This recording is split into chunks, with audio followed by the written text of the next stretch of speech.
ಸತ್ತವರು ಪದೇ ಪದೇ ನಿಮ್ಮ ಕನಸಿನಲ್ಲಿ ಬರುತ್ತಾ ಇದ್ದರೆ ಇದು ಏನರ್ಥ?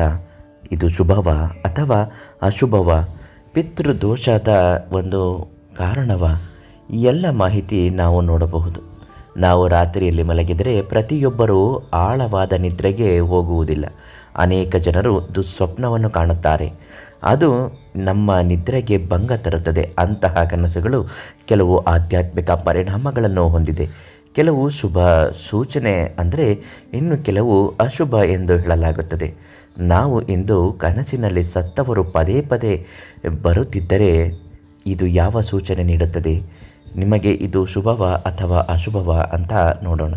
ನಿಮ್ಮ ಜೀವನದಲ್ಲಿ ಇಂತಹ ಯಾವುದೇ ಒಂದು ಸಮಸ್ಯೆಗಳು, ಸ್ತ್ರೀ ಪುರುಷ ವಶೀಕರಣ, ಮಾಟಮಂತ್ರ, ಶತ್ರುನಾಶದಂತಹ ತೊಂದರೆಗಳು, ದುಡ್ಡು ಕಾಸಿನ ಸಮಸ್ಯೆಗಳು, ಮನೆಯಲ್ಲಿ ಆಗುವ ಕಷ್ಟಗಳು, ಎಲ್ಲ ಸಮಸ್ಯೆಗೂ ಪರಿಹಾರಕ್ಕಾಗಿ ಪ್ರಧಾನ ತಾಂತ್ರಿ ಕೀರ್ತಿ ಪ್ರಸಾದ್ ಗುರುಗಳಿಗೆ ಒಂದು ಕರೆ ಮಾಡಿ ಉಚಿತವಾಗಿ ನಿಮ್ಮ ಸಮಸ್ಯೆಗೆ ಪರಿಹಾರವನ್ನು ನೀಡುತ್ತಾರೆ. ನೀವಿನ್ನೂ ನಮ್ಮ ಅದೃಷ್ಟಧಾರೆ ಪೇಜನ್ನು ಅಥವಾ ಯೂಟ್ಯೂಬ್ ಚಾನಲಲ್ಲಿ ವಿಡಿಯೋಗಳನ್ನ ನೋಡ್ತಾ ಇದ್ದರೆ ಸಬ್ಸ್ಕ್ರೈಬ್ ಮಾಡಿಲ್ಲ ಅಂದರೆ ದಯವಿಟ್ಟು ಸಬ್ಸ್ಕ್ರೈಬ್ ಮಾಡಿ ನಂತರ ವಿಡಿಯೋಗಳನ್ನ ನೋಡ್ತಾ ಬನ್ನಿ. ಜೈ ಮಹಾದೇವ ಅಂತ ಕಮೆಂಟ್ ಹಾಕಿ, ಎಲ್ಲರಿಗೂ ಒಳ್ಳೆಯದಾಗುತ್ತೆ. ಇನ್ನು ಸತ್ತವರು ಕನಸಿನಲ್ಲಿ ಕಾಣಿಸಿಕೊಂಡರೆ ಇದು ಶುಭವೋ ಅಶುಭವೋ ಅಂತ ನೋಡೋಣ. ಪೂರ್ವಜರು ಕನಸಿನಲ್ಲಿ ಕಾಣಿಸಿಕೊಂಡ ತಕ್ಷಣ ಮಾಯವಾಗುವುದು ಅಶುಭ. ನೀವು ದೊಡ್ಡ ತೊಂದರೆಗೆ ಸಿಲುಕುತ್ತೀರಾ. ಅಂತಹ ಪರಿಸ್ಥಿತಿಯಲ್ಲಿ ನೀವು ನಿಮ್ಮ ಮನೆಯ ಕುಲದೇವತೆಯನ್ನು ಪೂಜಿಸಬೇಕು. ಪೂರ್ವಜರು ಕೋಪಿಸಿಕೊಂಡ ಹಾಗೆ ಅಂತಹ ಕನಸುಗಳು ತುಂಬ ಅಶುಭ. ಪೂರ್ವಜರಿಂದ ಪಡೆದ ಆಸ್ತಿಯನ್ನು ನೀವು ಕಳೆದುಕೊಳ್ಳುತ್ತೀರಿ ಎಂದರ್ಥ. ನಿಮ್ಮ ಕನಸಿನಲ್ಲಿ ನಿಮ್ಮ ಪೂರ್ವಜರು ತುಂಬ ಕೋಪಗೊಂಡಿರುವುದನ್ನು ನೀವು ನೋಡಿದರೆ ನಿಮ್ಮ ಪೂರ್ವಜರಿಗೆ ನೀವು ಮಾಡಿದ ಕೆಲಸದಿಂದ ಸಂತೋಷವಾಗಿಲ್ಲ ಎಂದು ಅರ್ಥ. ಮನೆಯಲ್ಲಿ ಪಿತೃದೋಷವಿದೆ ಎಂದು ನಂಬಲಾಗಿದೆ. ಮಾನಸಿಕವಾಗಿ ಸ್ಥಿಮಿತವನ್ನು ಕಳೆದುಕೊಳ್ಳುವ ಸಾಧ್ಯತೆ ಇರುತ್ತದೆ. ಸತ್ತವರು ಅಳುತ್ತಾ ಇರುವ ಹಾಗೆ ಕಾಣಿಸಿಕೊಂಡರೆ ನಿಮ್ಮ ಜೀವನದಲ್ಲಿ ದೊಡ್ಡ ಗಂಡಾಂತರಗಳು ಎದುರಾಗುತ್ತದೆ. ಅದೇ ಸತ್ತವರು ತುಂಬ ಸಂತೋಷ ಪಡ್ತಿದ್ದಾರೆ ಅಂದರೆ ನಿಮಗೂ ಕೂಡ ಒಳ್ಳೆಯ ಶುಭ ಸುದ್ದಿಗಳು ಸಿಗುತ್ತೆ.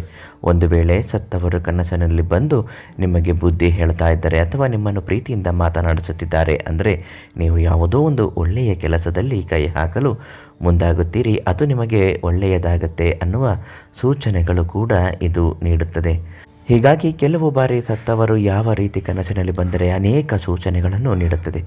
ಒಂದೊಂದು ಸಾರಿ ನಿಮ್ಮ ದುಷ್ಟ ಚಟಗಳಿಗೆ ಬಲಿಯಾಗುತ್ತಿದ್ದರೆ ಅದು ಕೂಡ ಎಚ್ಚರಿಸಲು ಬರುತ್ತಾರೆ ಅನ್ನುವ ಒಂದು ಸಂಕೇತ ಇದಾಗಿರುತ್ತೆ. ಮನೆಯಲ್ಲಿ ಆಗುವಂತಹ ತೊಂದರೆಗಳು, ಕಷ್ಟಗಳು, ಸಂದರ್ಭ ಸಮಯಕ್ಕೆ ಯಾವುದೇ ಒಂದು ಸಮಸ್ಯೆಗಳು ಸಿಲುಕಿಕೊಂಡಿದ್ದರೂ ಕೂಡ ಆ ಎಲ್ಲ ಸಮಸ್ಯೆಗೂ ಪರಿಹಾರ ಉಚಿತವಾಗಿ ಮಾಡಿಕೊಡುವ ಏಕೈಕ ಗುರುಗಳು ನಮ್ಮ ಪ್ರಧಾನ ತಾಂತ್ರಿ ಕೀರ್ತಿ ಪ್ರಸಾದ್ ಗುರೂಜಿ. ಅವರಿಗೆ ಒಂದು ಕರೆ ಮಾಡಿ ಎಲ್ಲ ಸಮಸ್ಯೆಗೂ ಪರಿಹಾರವನ್ನು ನೀಡುತ್ತಾರೆ. ಈ ವಿಡಿಯೋಗೆ ಒಂದು ಲೈಕ್ ಕೊಟ್ಟು ಶೇರ್ ಮಾಡಿ, ಜೈ ಮಹಾದೇವ ಅಂತ ಕಮೆಂಟ್ ಹಾಕಿ. ಎಲ್ಲರಿಗೂ ಒಳ್ಳೆಯದಾಗುತ್ತೆ. ನಾಳೆ ಮತ್ತೊಂದು ಮಾಹಿತಿಯೊಂದಿಗೆ ಭೇಟಿ ಮಾಡ್ತೀನಿ. ಧನ್ಯವಾದಗಳು.